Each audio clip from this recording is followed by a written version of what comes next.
Hello class 10 के students. Real number हम लोगों ने कई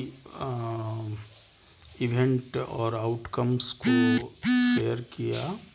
इससे पहले मैंने 3 वीडियो लगातार पार्ट 1, पार्ट 2, पार्ट 3 बनाया, जिसमें से चैप्टर के जितने आउटकम्स हैं वो समावेश किया गया है।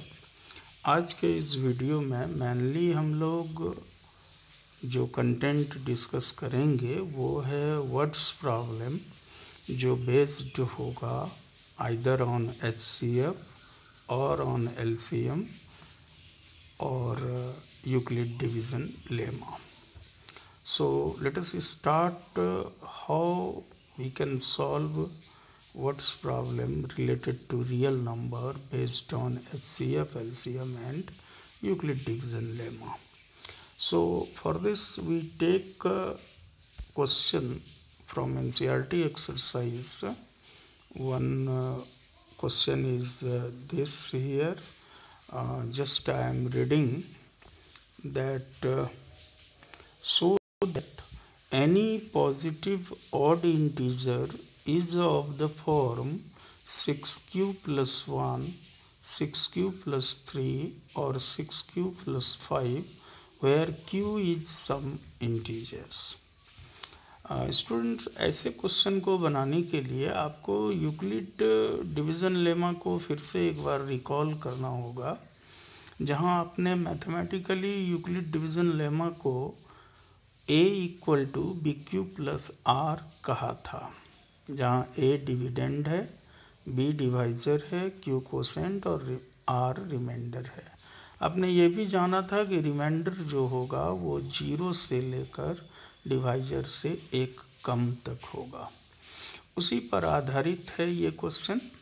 ये क्वेश्चन का भाव है कि आपको दिखाना है कि कोई भी ऑड पॉजिटिव इंटीजर होगा, जैसे 1, 3, 5, 7, these are odd positive integers, तो इनमें से किसी का भी रूप कैसा होगा, या तो 6q प्लस 1 होगा, या 6q प्लस 3, या 6q प्लस 5, जहाँ q क्या है, कोई भी इंटीजर है।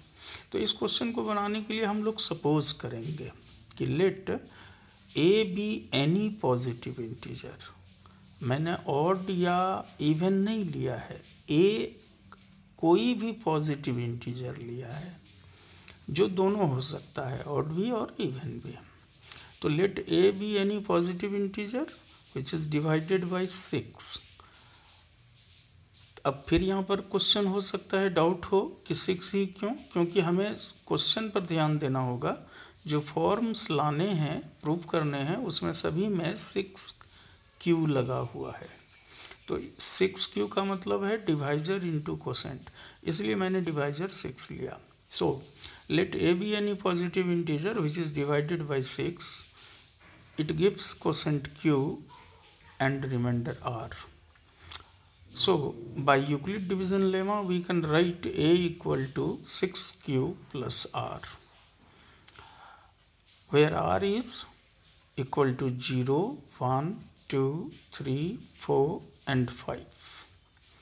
6 डिवाइजर है, इसलिए रिमाइंडर 0 से लेकर 5 तक होगा। Putting the value of r, these values 0 to 5, we get A equal to, the different form of A will come, A equal to पहला form 6q plus 0 which is 6q, दूसरा 6q plus 1, तीसरा 6q plus 2, चौथा 6q plus 3, पांचवा 6q plus 4 and 6q plus 5।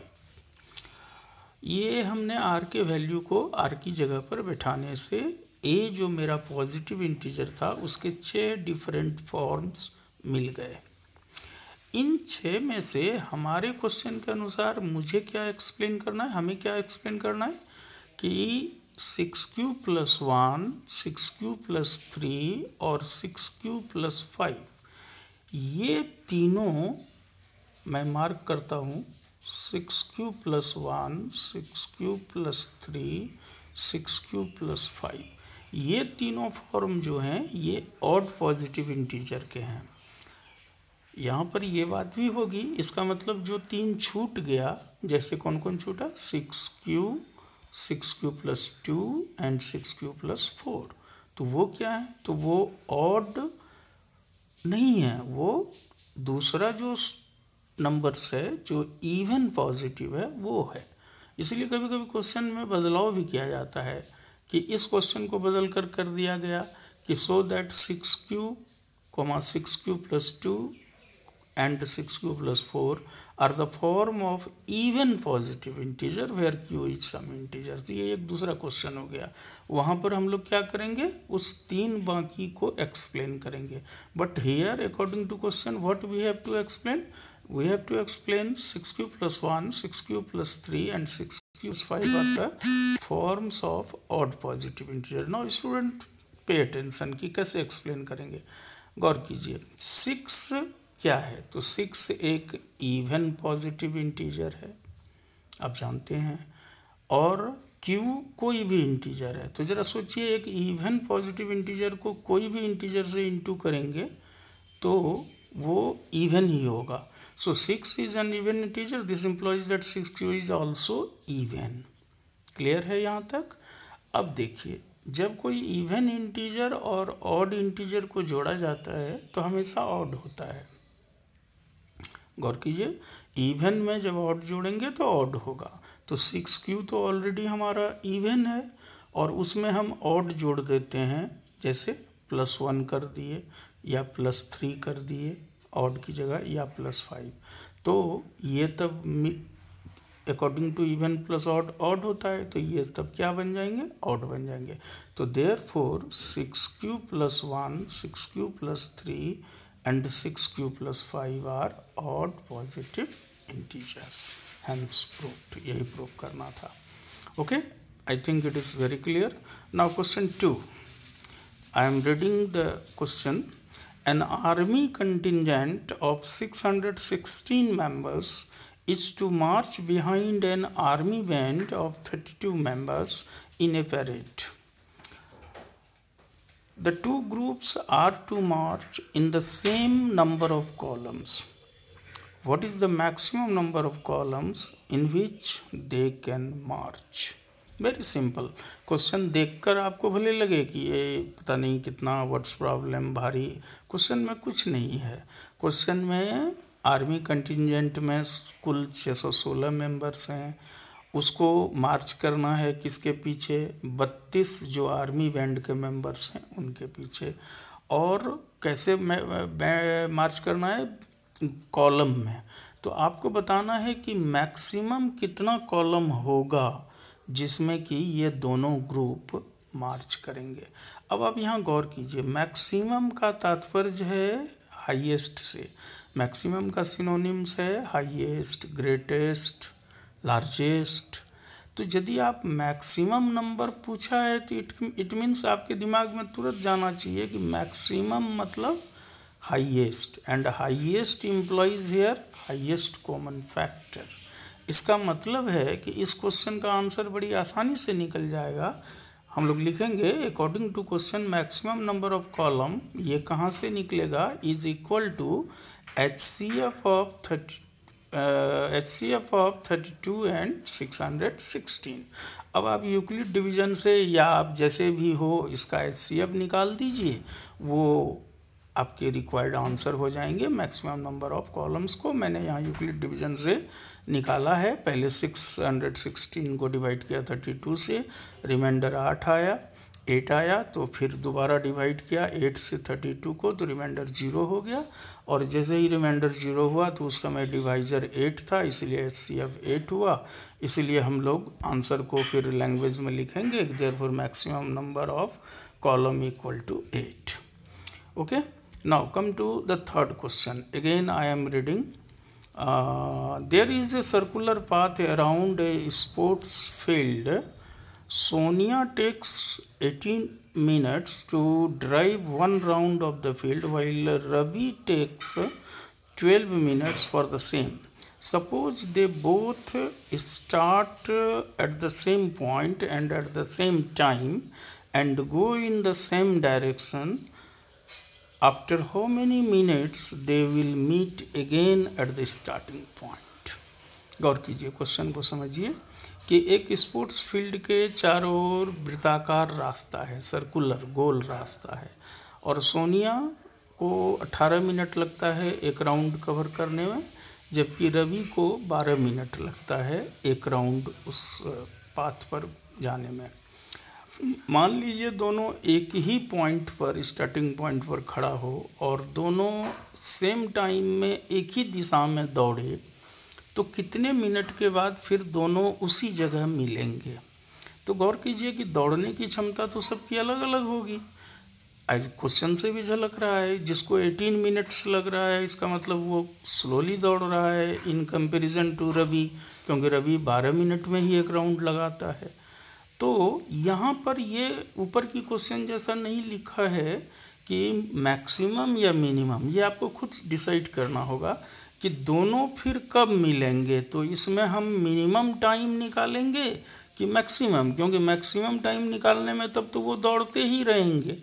इसका मतलब question का भाव है कि कितना जल्दी वो फिर दोनों एक जगह पर मिलेंगे, यानी मिनिमम टाइम बताइए कि वो कब उसी जगह पर मिलेंगे। तो minimum means lowest and lowest means LCM. So answer is very easy. According to question, they will meet again at the starting point is equal to LCM of 12 and 18. Now prime factor से हम लोग 12 का factorisation किया, 2 square into 3, 18 का 3 square into 2, LCM के concept से जो दोनों में है उसका बड़ा पावर लिया। इस तरह से LCM हुआ 2 square into 3 square equal to 36। इसका मतलब है कि after 36 minute they will meet again at the starting point. देखिए अब आप इसकी सत्यता भी जांच सकते हैं। कैसे? तो 36 मिनट के पहले वो नहीं मिलेंगे, 36 मिनट होगा तो वो फिर मिलेंगे। क्यों? क्योंकि 36 मिनट के दरमियान सोनिया 2 राउंड लगाएगी उस पॉइंट पर आने में। 18 मिनट में एक राउंड, 36 में 2, और रवि 12 मिनट में एक राउंड लगाता है तो 36 मिनट में 3 राउंड लगा के वहाँ पहुँच जाएगा स्टार्टिंग पॉइंट पर। इसका मतलब राउंड दोनों के अलग अलग होंगे, लेकिन दोनों स्टार्टिंग पॉइंट पर 36 मिनट में आ जाएगा। So answer is 36 minute. Hope it is clear now. One more what's problem is there, उसके लिए मैं पेज दूसरा निकालता हूँ। सी दिस वन पेज,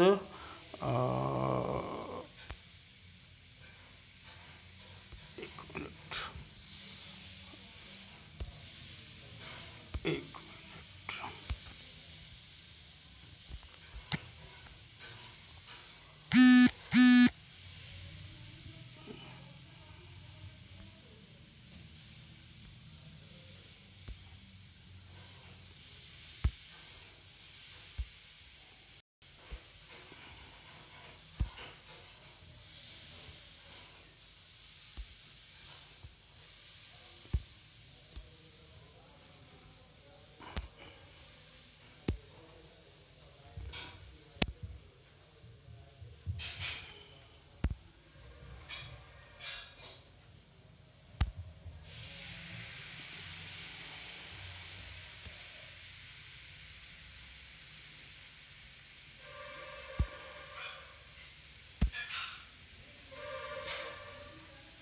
ये पेज है, इसको actually it is in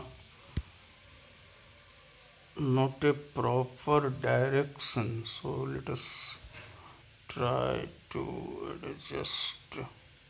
Okay, हम लोग समझ लेते हैं इसी में। एक सवाल रह गया है, वो है कि कोई रेशनल नंबर p/q फॉर्म में दिया हुआ है, तो आपको ये बताना है कि ये कैसा डेसिमल देगा, लेकिन ये बात बतानी है बिना डिवाइड किए, without division, without actual division. You have to state the given p/q form of rational number will give which type of decimal. You know, in rational number there are two types of decimals. One is called terminating decimal, another is called non-terminating repeating decimal. So here I am taking some example. Say first is 1 by it is not clearly visible.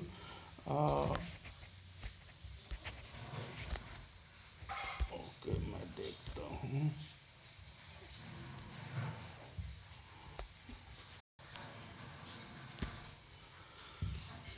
Yes, 1 by 40, first one is. So just to know whether which type of this rational number will give decimal, for this we have to observe its denominator. So take the denominator, which is 40. Now find its prime factor. It comes 2 to the power 3 into 5, that is 5 to the power 1. So 2 to the power 3 into 5 to the power 1 is equal to 2 to the power m into 5 to the power n, where m is 3, n is 1. So if the denominator is of this form, you see, if the denominator is of this form, 2 to the power m into 5 to the power n, where m and n are any whole numbers from 0, 1, 2, 3 and what, then that rational number will give terminating decimal. So clearly 1 by 40 will give terminating decimal. Now take another question, 7 by 8. Here the denominator is 8, which gives prime factor 2 to the power cube. We can write equal to 2 to the power cube into 5 to the power 0, and again it is 2 to the power m, 5 to the power n. So it will give terminating decimal. Now again the third one example is 13 by 3125. Here the denominator is 3125, which on factorization give 5 to the power 5. Now 5 to the power 5 can be written as 5 to the power 5 into 2 to the power 0, because there is no 2. So we write 2 to the power 0. Again, if we compare with the required form, then it is in the form of 5 to the power m and 2 to the power m, where n is 5 and m is 0, or you can write converse also.